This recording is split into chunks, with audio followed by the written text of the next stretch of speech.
No.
No se escucha ningún audio. No, eso no es. No se escucha nada.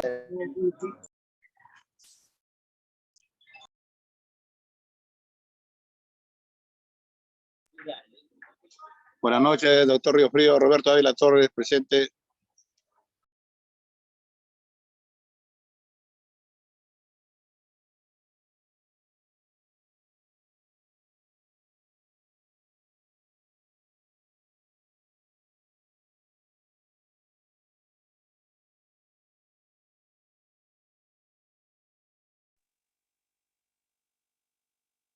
No se escucha nada.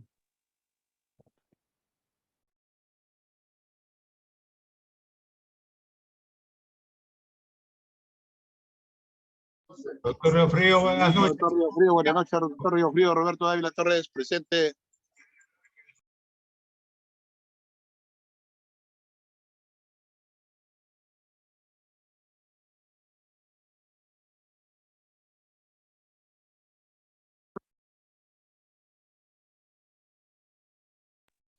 Audio, por favor.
Sigue sin escucharse nada. No se escucha.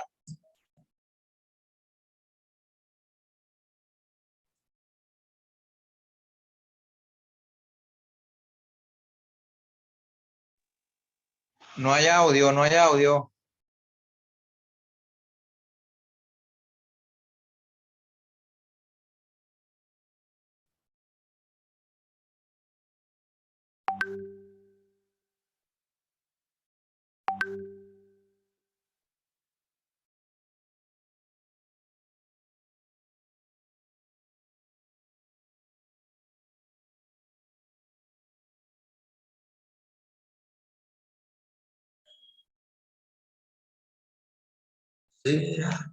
Ahí se escucha. Ahí fue. Ahí puedes escuchar. ¿Se escucha ahí? Sí, doctor, buenas noches. Muy buenas noches. Dalton Avilés, ¿puedes escuchar ahí? Por favor, ¿me puedes responder? Sí, ¿cómo le va, doctor? Buenas noches. Puedes escuchar, ¿verdad? Rómulo Lecaros, ¿puedes escuchar?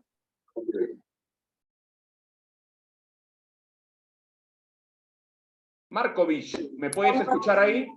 Buenas noches, doctor Río Frío, todo conforme. Buenas noches, doctor Río Frío. Sí lo escucho, Dávila Torres, Roberto Dávila Torres, doctor Río Frío.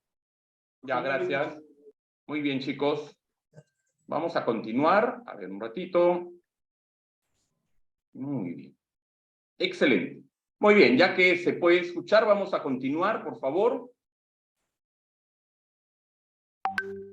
Hablábamos de las 6 características de la conducta adictiva, ¿verdad? La primera característica, pérdida de control sobre la conducta. La segunda característica, el pensamiento obsesivo alrededor del objeto, ¿no? De la adicción, ¿no? La tercera característica, ¿verdad? Es la realización de la conducta de forma compulsiva, ¿no? La cuarta característica es la negación, el encubrimiento de su situación a quienes le rodean, o sea, sobre todo en las primeras fases, ¿no? De la adicción. La persona, el sujeto, justifica ante sí mismo y los demás su comportamiento, pasando a ocultarlo ante quienes lo rodean, ¿no?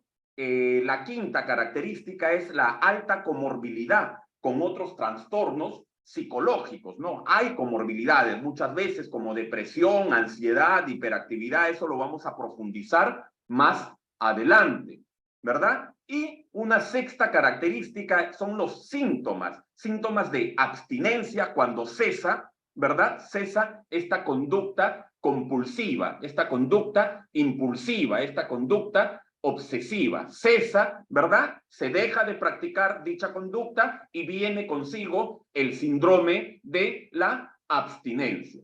¿Ya? Entonces, es importante ese punto. Muy bien. Ahora, vamos a esto, que es importantísimo. Mira acá. A ver.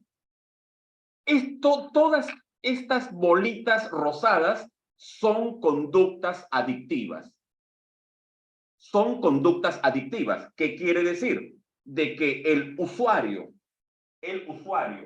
está en limpieza, está sin consumir alcohol y drogas, pero pone en manifiesto estas conductas. Entonces, ¿cómo les vamos a llamar a estas conductas? Les vamos a llamar a esta conducta, le vamos a llamar simple y llanamente conductas adictivas. Vea usted, son conductas adictivas.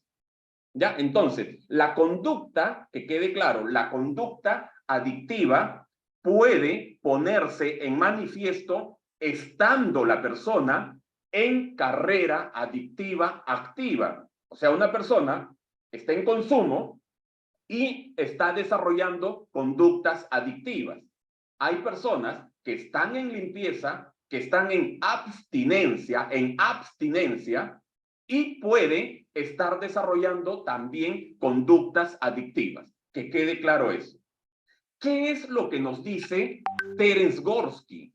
Terence Gorski nos dice, ¿verdad? Terence Gorski nos dice simple y llanamente que cuando el adicto, el dependiente, el sujeto con un problema de TUS, de trastorno de uso de sustancia, este sujeto, ¿verdad? Está en limpieza, escúchame por favor, este sujeto está en limpieza, está en abstinencia y está desarrollando conductas adictivas. ¿Qué es lo que está sucediendo allí? Está en recaída conductual.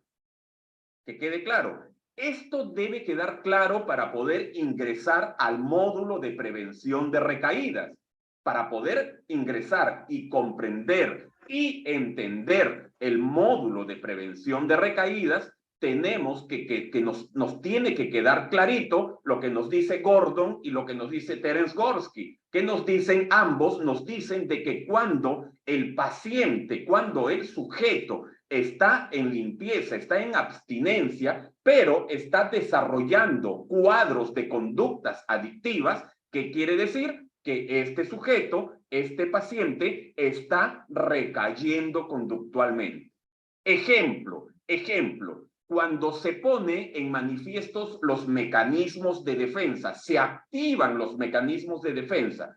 Los mecanismos de defensa los vamos a ver y los vamos a aprender más adelante. Pero ¿cuáles son los mecanismos, algunos mecanismos de defensa dentro de las drogodependencias? Algunos de los mecanismos de defensa dentro de la drogodependencia, ¿verdad? Es la justificación, la racionalización, la minimización, la polarización, el pensamiento blanco y negro, la manipulación, etcétera, etcétera. Son 21 mecanismos de defensa que nosotros dentro de la certificación tenemos que aprender. Son mecanismos de defensa que cuando el paciente los pone en práctica ya está con conductas adictivas y por consecuencia está en recaída conductual. Defectos de carácter. Cuando también el paciente está con defectos de carácter, está poniendo en manifiesto en sus diversas áreas de vida, en su estilo de vida, está con los defectos de carácter como la soberbia, la autosuficiencia, la arrogancia, la prepotencia, etcétera, etcétera. Hay defectos de carácter, ¿verdad? Entonces, ¿qué quiere decir? Que el paciente está desarrollando cuadros de conducta adictiva. Y si está desarrollando cuadros de conducta adictiva, ¿qué quiere decir? Que está en recaída conductual. La obsesión, quizás el paciente ya no se obsesiona por droga, ya no se obsesiona por alcohol, ya no hay pensamiento fijo, pensamiento obsesivo en el juego, pero ya tiene un tiempo de limpieza, pero se está obsesionando por una mujer, por una pareja, se está obsesionando por el trabajo, se está obsesionando, hay pensamientos fijos, ¿verdad? Por sus hijos, por la hija, por el hijo, qué sé yo. Entonces, cuando hay obsesión en el adicto, en el dependiente, hay obsesión, entonces, ¿qué quiere decir? Hay conducta adictiva. Apaguen sus audios, por favor, Jessica, gracias por venir, apaga tu audio, gracias. Entonces, hay conducta adictiva. Y cuando hay conducta adictiva, ¿qué quiere decir? ¿Qué nos dice Marlatt? ¿Qué nos dice Terence Gorski? ¿Qué nos dice Gordon? Grandes especialistas en prevención de recaída nos dicen de que cuando hay obsesión, ya hay conducta adictiva y por lo tanto está en recaída conductual. Otro ejemplo, yo veo en muchos pacientes lo siguiente: se reinsertan a la sociedad y se obsesionan con el gimnasio y van al gimnasio doble horario, ¿verdad? Y piensan en su gimnasio y no hacen más que pensar en su gimnasio y en tratar de sacar más musculatura, ¿verdad? Obsesión por el gimnasio. Entonces está en recaída conductual. ¿Por qué? Porque es una conducta adictiva la obsesión. La compulsión es la repetición de una conducta producto de que antes hubo obsesión. ¿Me dejo entender? Producto de que antes hubo obsesión, hay conducta repetitiva a algo. Ejemplo, ¿verdad? Quiero ver a mi pareja una y otra vez y no me conformo con estar con ella 2 horas ni 4 horas, sino quiero estar 8 horas, 12 horas, quiero estar, o sea, como que hay una especie de compulsión. Antes el cerebro compulsionaba por droga, una dosis, otra dosis, un trago, otro trago, otro trago, otra dosis, ¿verdad? Un juego, una moneda, otra moneda más, pero en este caso ya no es eso.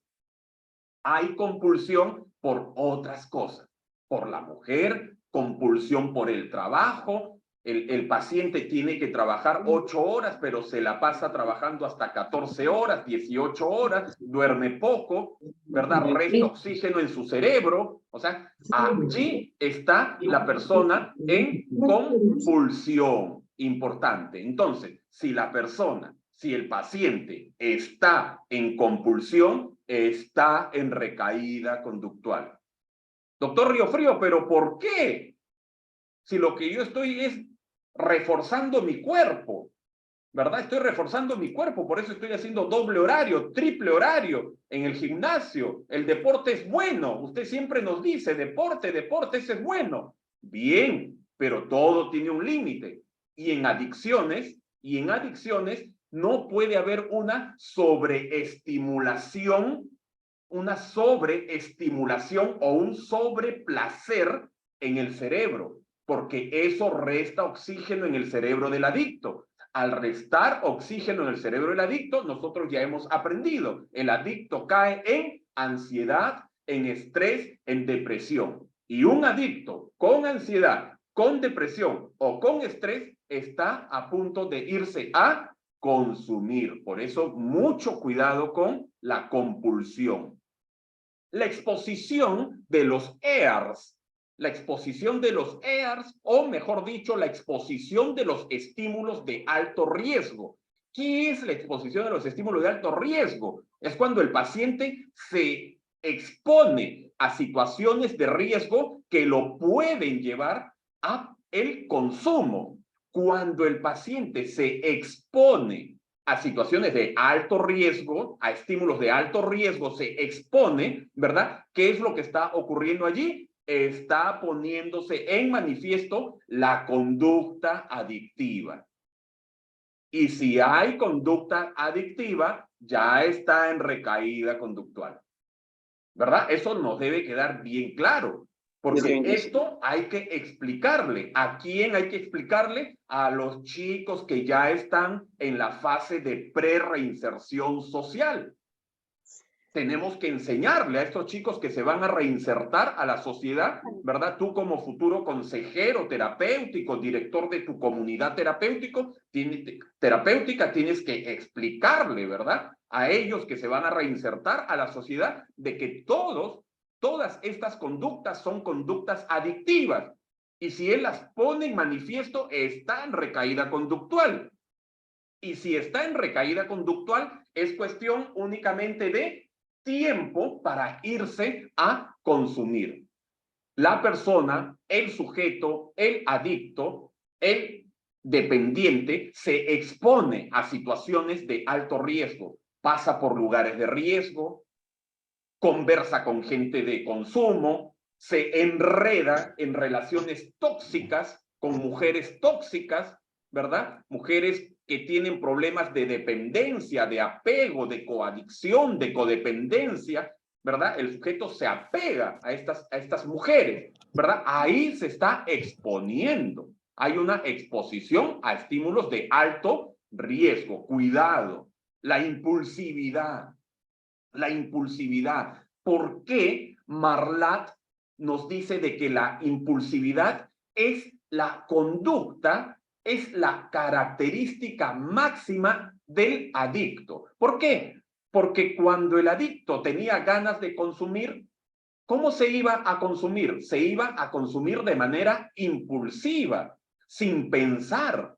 El adicto no pensaba, no tabulaba, no ponía en la balanza las consecuencias positivas y las consecuencias negativas de ir a consumir. Únicamente era el placer automático, ¿no? De querer sentir ese placer, ese estímulo, e iba a consumir impulsivamente, sin pensar. Igual. Cuando en la abstinencia el adicto cae en impulsividad, ya estamos hablando de que él está en un cuadro de conductas adictivas, recaída conductual. Negación es otra conducta adictiva, la negación, cuando nuevamente el adicto quiere controlar su vida, ¿verdad? El adicto, al adicto, al dependiente, le debe quedar claro, ¿verdad? Le debe quedar claro, ¿no? Le debe quedar claro que él ya no puede manejar su vida. Por eso que yo siempre le digo a mis chicas, siempre le digo a mis chicos, a mis internos, le digo, ya tú no puedes manejar tu vida de a por vida. Quien tiene que manejar y gobernar tu vida es Dios. Es el poder superior, tal como tú lo hayas concebido. Con el nombre de la Virgen María, con el nombre de Jesucristo, con el nombre de Jehová, no sé, pero ese Dios es el que tiene que gobernar tu vida. Mediante tu práctica de los principios espirituales. Tú practicas los principios espirituales para los ojos de tu Dios personal, entonces ese es un gran paso para no caer nuevamente en la negación. ¿Ok? Ya, Dios, el programa, el grupo, Dios, el programa y el grupo, ¿verdad? Son grandes herramientas espirituales para que el paciente no caiga en negación. ¿Qué es lo que pasa en adicciones, estimado grupo, estimados participantes? En adicciones, ¿por qué los chicos recaen? Recaen simple y llanamente o vuelven al consumo, ¿verdad? Vuelven al consumo de drogas porque nuevamente el primer síntoma que despierta es la negación. Ese es el primer síntoma que se despierta cuando el paciente nuevamente se va a consumir. La negación, el querer controlar la vida, el querer hacerlo a mi manera y empiezo a negar de que tengo un problema, de que tengo una enfermedad. Lo niego porque ya me comporto como una persona común y silvestre, como si no tuviera yo una enfermedad crónica, una enfermedad espiritual que necesito de Dios. ¿Ok? Entonces, importante, cuando nuevamente el paciente entra en negación, cuidado, alerta, conducta adictiva, recaída conductual. ¿Ok? ¿Queda claro? La pérdida del control conductual.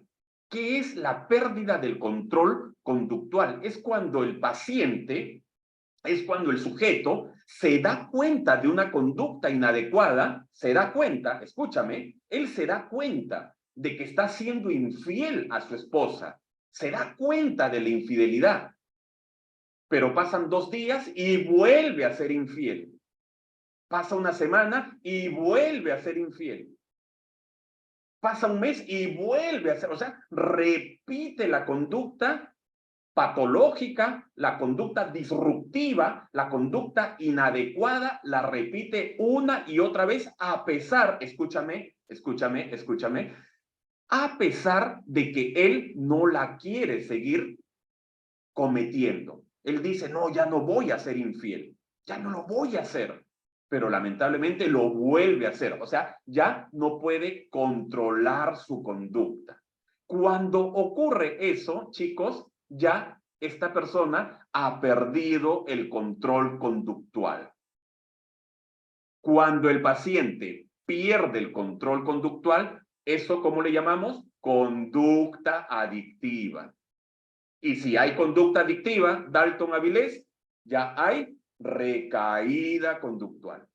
Mira qué bonito, cómo estamos aprendiendo. Esto, muchas veces esto a nuestros chicos en prevención de recaída, en los grupos de prevención de recaída, en grupos ya de pre-reinserción social, no lo trabajamos. Y los chicos a veces dicen, ¿por qué recaigo? Recaen, pues porque antes de recaer has estado practicando conductas adictivas. ¿Ya? Mecanismo de defensa, defectos de carácter, que la obsesión, que la compulsión, la exposición de los estímulos de alto riesgo, la impulsividad, la negación y la pérdida de control. Sí, se me salió de las manos. Pérdida del control. Ya me ensayó. Bien. Preguntas, por favor. Preguntas. Pregunten, por favor, pregunten. ¿Alguien tiene alguna pregunta, por favor? Buenas noches, doctor Riofrío. Rómulo Lecaros le saluda de Piura.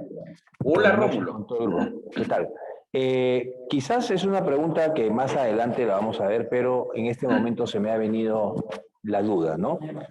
Cuando identifique a un usuario, ¿no?, que ya está en conducta adictiva y por consecuencia en recaída conductual, ¿qué es lo que debemos de intervenir o qué estrategia o qué mecanismo para poderlo nuevamente reinsertar o reeducar? Bien, muy buena pregunta. Y gracias, Rómulo. Gracias por tu hermosa pregunta.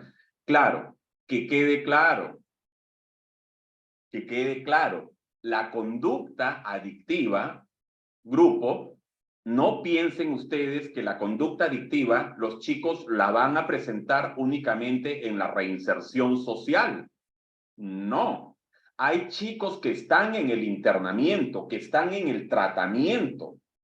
Están en el tratamiento ambulatorio o residencial, internamiento, y no están consumiendo. Y ponen en manifiesto, estando internos, ponen en manifiesto conductas adictivas. No hacen más que pensar en su visita, el día de la visita, el día, obsesión. ¿Verdad? Yo tengo una pregunta, doctor. Dime, Dalton. Mi pregunta es cómo repercute en la vida de una persona recuperada de 10 años para adelante, en la vida conductual. La conducta adictiva, ahorita regreso con tu pregunta, Rómulo, ¿qué es lo que hacemos cuando detectamos conductas adictivas? Ahí va la respuesta, pero Dalton, importante, eso es lo que vamos a ver en el segundo enlace. ¿Cómo repercute en nuestra área familiar? Es increíble cuando también el paciente pone en manifiesto otras conductas adictivas en su área familiar, en la crianza. Es increíble cuando el adicto se rehabilita, se reinserta a la sociedad y empieza a criar hijos, es increíble cómo estos chicos, estas chicas que se reinsertan a la sociedad y no los preparas bien, se encargan de criar hijos que en el futuro son adictos en potencia. Eso lo vamos a ver ahorita. Es increíble. Puede estar la persona muy rehabilitada, muy recuperada, puede estar en un estadio de mantenimiento, con 10 años, con 8 años, con 15 años de abstinencia y practicando el programa, pero lamentablemente, ¿cómo cría a sus hijos?